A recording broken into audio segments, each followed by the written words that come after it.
Hello everyone and welcome to instant biology by doctor Neelap. मैं फिर से आ गया हूँ आपके बीच में एक बहुत ही इंपॉर्टेंट वीडियो के साथ। कल के मैंने एक शॉर्ट वीडियो में आपको बताया था कि किस तरीके से आपको प्रिपरेशन करनी चाहिए गैट-बी की आगे आने वाले 10 दिन के अंदर।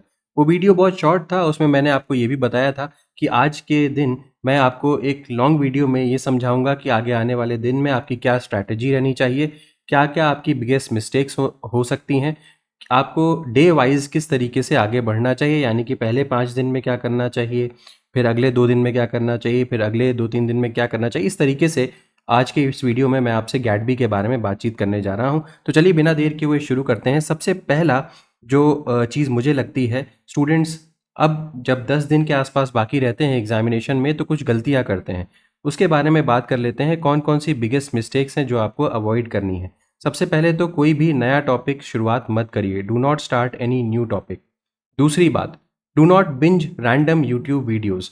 मैंने देखा है स्टूडेंट्स जब पैनिक करते हैं तो रैंडमली यूट्यूब पे वीडियो सर्च करते हुए चले जाते हैं और उसमें अलग अलग स्टूडेंट्स या अलग अलग टीचर्स अपनी अपनी स्ट्रैटेजी आपको बताते हैं, जिसमें कि आप कंफ्यूज होते हैं। आपको ये करना है जो आपके लिए कंफर्टेबल हो, जिस तरीके से आपने अपने नोट्स बनाए हुए हों उसको फॉलो करना है। अब इसके बाद only read notes without practice, यानी कि अगर आपने ये काम किया, do not only read notes without practice. अगर आपने सिर्फ और सिर्फ नोट्स पढ़ते चले जा रहे हैं और उसकी प्रैक्टिस नहीं कर रहे हैं, प्रैक्टिस करने का मतलब हो गया आप पीवाईक्यूज को सॉल्व नहीं कर रहे हैं, तो आपका कुछ भी उससे फ़ायदा नहीं होने वाला। दूसरी चीज़, do not blindly give mocks without analysis. Mock बहुत इंपॉर्टेंट है और आखिरी के कुछ दिनों में आपको मॉक टेस्ट देने चाहिए, फुल लेंथ पेपर देने चाहिए, और लेकिन उसकी एनालिसिस किए बिना अगर आप उनको सॉल्व करेंगे तो उससे कोई भी फ़ायदा नहीं होने वाला। तो ये कुछ मिस्टेक्स हैं जो आपको अवॉइड करनी चाहिए मेरे हिसाब से आगे आने वाले कुछ दिनों में। Next, come out of I should know everything mindset. ये बहुत ही एक इम्पॉर्टेंट लाइन है, लेकिन अधिकतर लोग ओवरलुक कर जाते हैं इसको। बहुत सारे स्टूडेंट्स इस चीज़ पे फोकस करने लगते हैं कि हमें पूरा का पूरा सिलेबस जो है वो पता होना चाहिए, लास्ट में भी एक बार पूरा का पूरा सिलेबस हम पढ़ जाएं। देखिए, वी शुड नो एवरीथिंग वाले माइंडसेट से बाहर आइए। ये समय आपको जो ऐसे टॉपिक्स के ऊपर डिवोट करना है जो कि आप बार बार भूल जाते हैं और एग्जामिनेशन में बहुत हाई वेटेज के आते हैं, जैसे कि important formulas, important graphs, important reactions वगैरह। इन सारी चीज़ों को आपको रिवाइज करना का इस समय समय है, रादर देन सारी की सारी चीज़ें एक बार उठा करके देखने से। अब मैं आपको बताता हूँ कि मेरे हिसाब से वर्किंग प्लान क्या होना चाहिए आगे के कुछ दिनों में आपका। सबसे पहले मैंने जो वर्किंग प्लान बनाया है वो 3 फेजेज़ में डिवाइड किया हुआ है। अगर मैं फ़ेज़ 1 की बात करूँ तो फ़ेज़ 1 में मैं कंसिडर कर रहा हूँ डे 1 से लेकर के डे 5 तक। डे 1 से डे 5 में आपको क्या करना चाहिए, रिवाइज़ 2 टू 3 सब्जेक्ट्स डेली।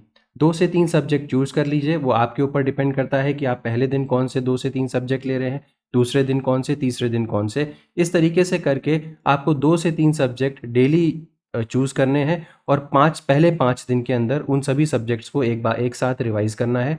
साथ ही साथ में उन सभी के पीवाईक्यूज़ को करना है। अगर आप पीवाईक्यूज़ ऑलरेडी सॉल्व कर चुके हैं तो अच्छी बात है। उन पीवाईक्यूज़ में भी कुछ आपने मार्किंग की होगी जिनमें से आपको कुछ पीवाईक्यूज़ जो हैं वो बहुत आसान लगे होंगे और कुछ पीवाईक्यूज़ ऐसे लगे होंगे जिनको आपको रिविज़िट करने की ज़रूरत है क्योंकि कॉन्सेप्ट आपको मुश्किल लगा था। तो उन पीवाईक्यूज़ को स्पेसिफिकली दोबारा रिविज़िट करिए और चेक करिए कि क्या आपको वो कॉन्सेप्ट रिकॉल हो पा रहा है कि नहीं। तो पहली बात हो गई 2 से 3 सब्जेक्ट डेली रिवाइज़ करना, दूसरी बात हो गई पीवाईक्यूज़ को साइमल्टेनियसली सॉल्व करना, और तीसरी बात हो गई वीक टॉपिक्स की एक लिस्ट बना लेना।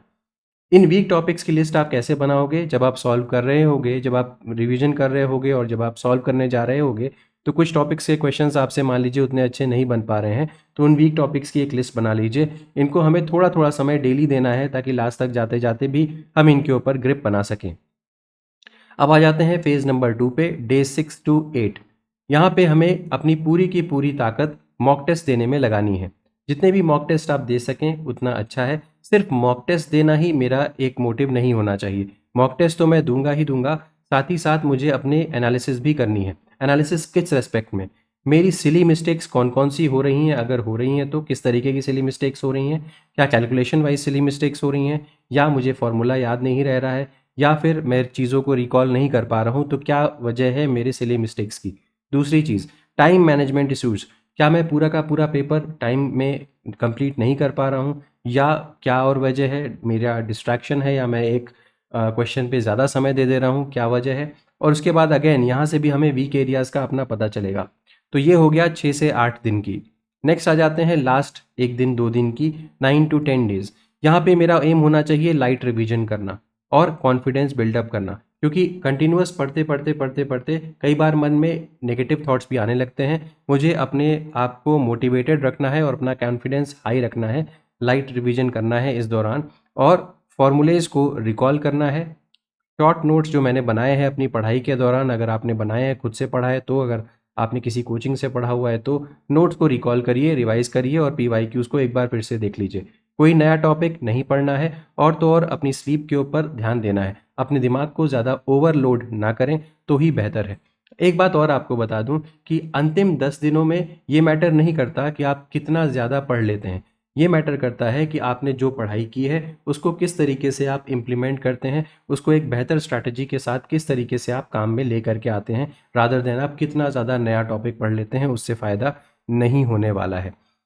अगली बात करते हैं, rank can be improved in last 10 days. आप, मैंने बहुत बार देखा है, बहुत स्टूडेंट्स को देखा है कि जो बहुत ही एवरेज परफॉर्मर रहे होते हैं थ्रू आउट द क्लासेस, और लास्ट के 10 डेज़ में वो अपना सब कुछ झोंक देते हैं और उसमें वो अपनी रैंक को काफ़ी इम्प्रूव कर ले जाते हैं।